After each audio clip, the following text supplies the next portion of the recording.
kwa faida yule msikilizaji ambaye kwamba anakusikiliza hivi sasa. Naam. Pengine umchakachulie tu kidogo trauma bonding ni nini kwanza aelewe hapo. Okay, trauma bonding kwa kizungu is a psychological response of the abused person developing over time and healthy attachments to the abuser. Wata nijaribu kwa Kiswahili. So ni relationship between mahusiano baina ya watu wawili ambapo mmoja anakuwa na anatumia mwenziwe vibaya. Anatumia mwenziwe vibaya, lakini yule anaitumiwa vibaya ndio haoni ule ubaya anavotumiwa, ama hata akiona kwa yale mapenzi alionayo na ile need alionayo ya ule mtu anayemezea tu, anaendelea na ile relationship. Na yaweza kuwa zinasababishwa na nini haswa? Kwa sababu unajua kuna hali zingine na hisi ziko sana by the way mtaani, isipokuwa tu watu wengi pengine huku kwetu watasema pengine ni kurogwa na vitu kama hivyo. Unajua tuko na mambo mengi sana. Lakini ni nini pengine kinaweza kuwa kinachangia haswa hii trauma bonding? Tukiangalia kwa upande mmoja, nitajaribu kuzungumza kwa Kiswahili, lakini maneno mengi ya psychology yako kizungu. Yaani wewe apige kote. So wanasema kwamba tukienukia as human beings tunajaribu sana kuform healthy attachments. So ukienukia kama mtoto una form attachment either na mzazi wako, na yule maid anayekuangalia, na mwalimu shule, shaona. So tunatafuta ile love, support, protection, shaona, security, unatafuta hiyo secure attachments. So katika kuenukia, ikiwa hukupata hiyo secure attachments, na tunaona sana katika kama kwenye uzazi, unapata wazazi ambao hawana relationship na watoto wao, hawakubuild that emotional connection na watoto wao kuanzia kuenukia. Sisi culture zetu tukienukia, we bora pa wakula, una nyumba, una nguo vishwa, shida yako nini? Hakuna nyingine. Ni kula. Kula. You have a roof over you. Ushaambiwa kuna wenzako wateseka kule hata chakula hawana leo. Sasa una the way we grow up tukona zile relationships, either tuseme your father ana cheat on your mother, una grow up unaona. So huyo umeona it's already an unhealthy attachment. Mamako amekaa pale, bado budako anafanya vile anafanya wewe huko. Yuko tu. So you develop kwamba hivi ndo relationship huwa iko. Those things kila ukikua they affect you as an adult, who the adult you're going to be. So yule ambaye kwamba hivi sasa amejipata kwenye hayo mazingira na anakuta poa tu, anafanyaje, ama unamshauri nini pengine aweze kujitoa na aweze kujikwamua kwenye hiyo dhiki ambayo kwamba anapitia? So trauma bonding ni kama, like I said, ni kama addiction. Okay. So kuna watu ambao wako wanatumia cocaine, heroin, nini, madawa kulevya watumia. And wanaweza kujipata at a point kwamba wanasema mimi hii kitu is not good for me, nataka kutoka. Yeah? Lakini kila kijaribu kutoka wajipata yarudi pale pale. Ndio pale tuwasema, weza mtoa mwanamke wapigwa kwa nyumba, umtoe, umbebeshe virago vyake, umrudishe nyumbani.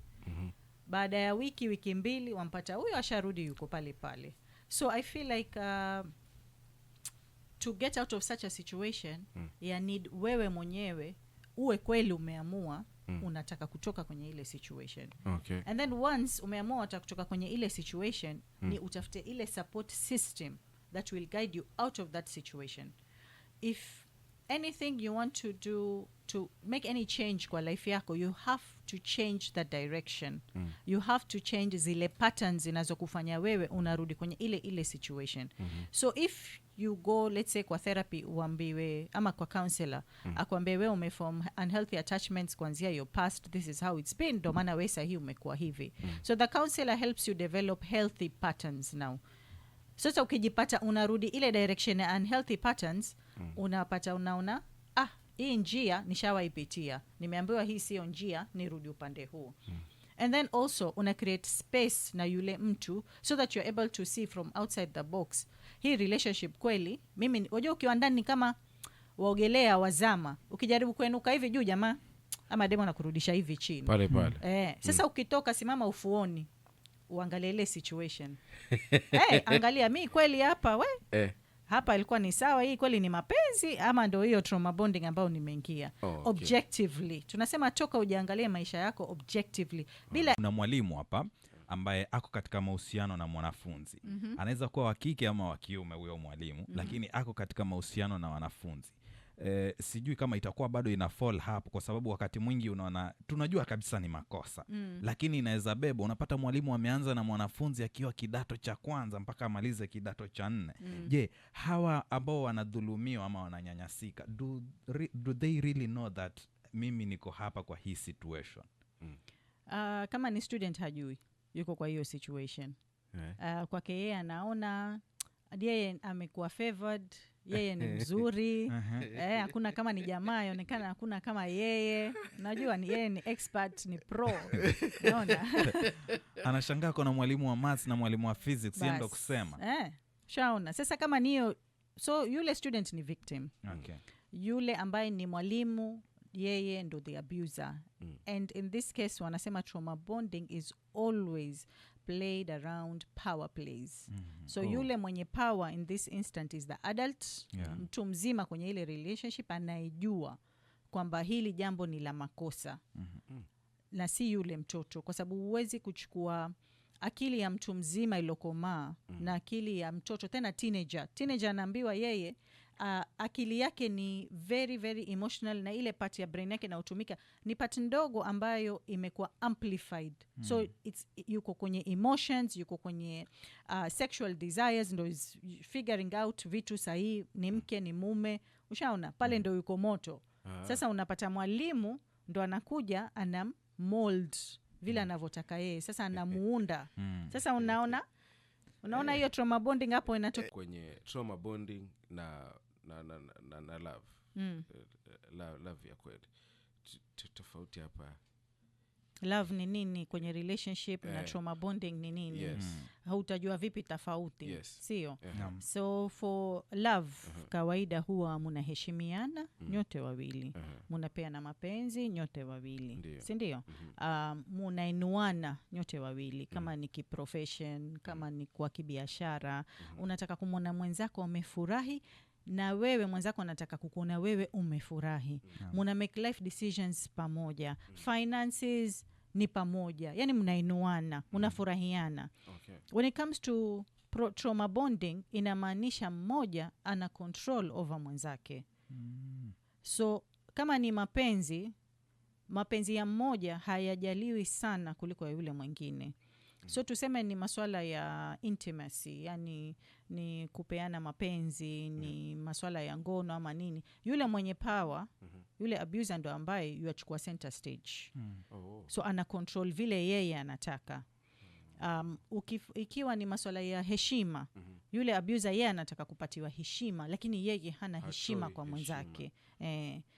Ikiwa ni masuala ya kwamba ni fidelity means kwamba tuko mimi nalala na wewe, maana sijui hata ni aseme vipi. Mimi nalala na wewe na wewe nalala na mimi, like kuna ile exclusivity, ni mimi na wewe as a couple. Lakini in this case yaweza kuwa unapata yule mmoja yeye ni kurabu na randa kule nje ashamaliza. Lakini wewe uruhusiwi. Kama ni wewe unaambiwa social media, barisa unaongea na nani? Mimi nataka password zako. Mimi nataka nikuone wafanya nini. Kwa nini unaongea naye? Lakini kama mimi ni kama ambaye unanigusagusa. Maana we always assume abuser ni mwanamume. Abuser can be mwanamke pia at the same time. Mwanamke ana belittle mume wake ama boyfriend wake ana belittle. Kila siku unakuwa compared to mwingine. Unaambiwa ona vile fulani anamfanyia fulani hivi. Ona vile huyu anafanywa. Wewe basi mwanamume gani bwege, una kitu waweza fanya? Like hata mimi uweze hata kunipeleka out kila siku nilisha tu barafu na muhogo lighthouse hapo. Naona sasa vitu kama hizo, like unaua ule uume wa yule jamaa yako ulionaye. In terms of pia pengine katika hiyo ngono anakuambia wewe hii shughuli imekushinda. Sasa unaona hiyo inafanya mtu ana lose self esteem yake, confidence yake. Umeona? So in this case abuser is both ways, can be a woman, can also be a man. Na tofauti yake ndo hiyo kwamba anything kwenye relationship has to be mutual. Mimi napata na wewe unapata.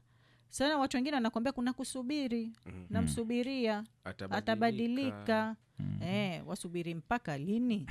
Ushaona kuna mambo ya kusubiriwa na kuna mambo sasa unajua wazi hino ni kitu hauwezi kutolerate, si kitu unaweza kuaccept ya kwamba unashukishiwa hadhi kama binadamu kwenye ile relationship.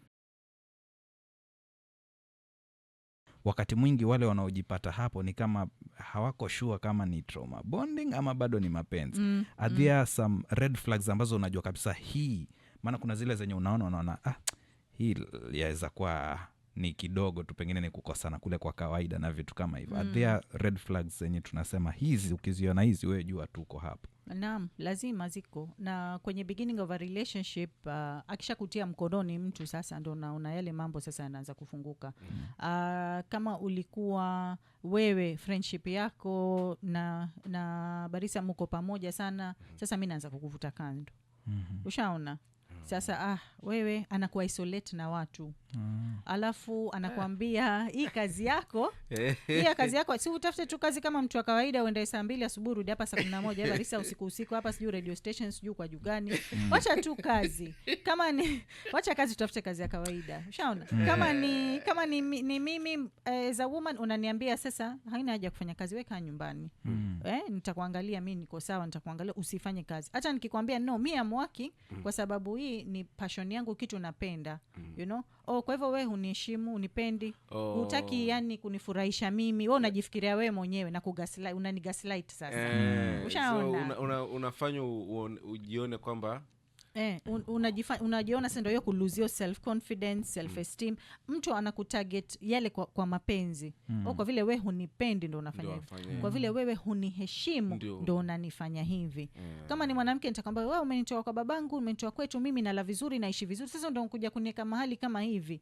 Yani do better ama nini? Na ili hali mtu mlipo meet yuko hivyo na yani there is no changes. Kama ni mimi sasa umenipata unaniambia wewe bwana faa buibui va ninja sijui nini, haifai mwanamke kuwa hivyo. Sasa you are attacking my personality to the point najiona mimi kuna kitu makosa nafanya na kasoro, so nataka kujibadilisha ni fit in. So people change the entire personalities please yule mtu alonaye mpaka huji-identify wewe ni nani. Sasa you lose yourself in that. Nusrat, hapa tena kuna hili swala hapa na jamii tuko nayo.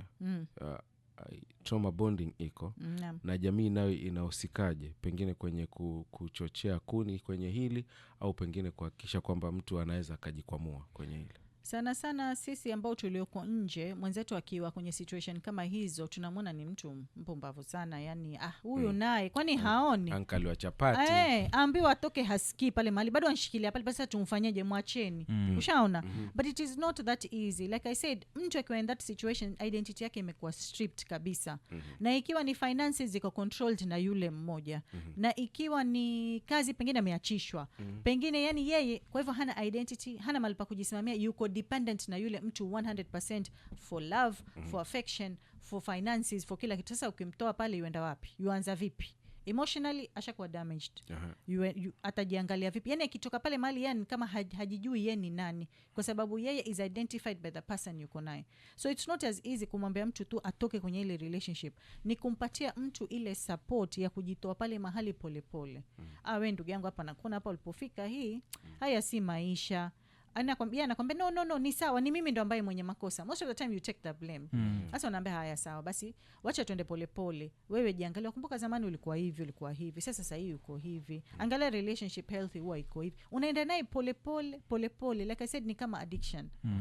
Sasa nyingine mtu anakweli anataka kutoka pale mahali, atoke ajipate na ule upweke, atake kurudi. Anaweza kutafuta hata relationship nyingine, yuaona huyu jamaa huyu is a good boy, let me go be with him. Akishafika kule waboeka, maana yule jamaa na madrama, ashazoea drama yeye, ashazoea kupurwa, and then they make up, and that neurotransmitter ya oxytocin kwenye brain, it's the same oxytocin is released during childbirth, it's released during love making. Okay. It is that's something that yani unafurahi, unaenda at a certain high kama umepigwa cocaine, uko high wewe kabisa huko. Sasa ukienda kwa huyu jamaa unaona mimi niko pale pale tu. Sasa wacha nirudi kule kwa drama. So you withstand the pain, you withstand the drama because the high is so. Is there any way that one can cope with the trauma bonding in terms of maybe badala ya kujitoa katika hiyo relationship, ako hapo ndani, lakini kama kuna ways zenye yuweza ishi, yuweza sijui tutaisha ni kusurvive ama ni kuishi, unless the one the abuser changes ye mwenyewe. Ikiwa abuser hachange utafanya vi? Ni kama usema ujitumbukiza kwenye maji ya moto hoping yale maji ya moto hayakuchomi because wewe umeingia, umejihami, umejivisha sijui ni sweta 20 umeingia hapo ndani ama umejivisha raincoat hutochomeka. You know, it's impossible unless the abuser ye mwenyewe realize kwamba hii kitu mimi namfanyia huyu ni makosa, I also want to change. So he changes or she changes to be a better person, then you are able to also now learn positive coping mechanisms and better skills at managing such things like boundaries. Lakini boundaries with an abuser, it's difficult because they keep giving you the abuse. Utajizuia boundary paka lini? Tumezungumza sana kwenye mapenzi na nini, tuje hapa kwenye mazingira ya kikazi. Naam. Trauma bonding iko trauma bonding sana trauma bonding ni between a boss na junior staff.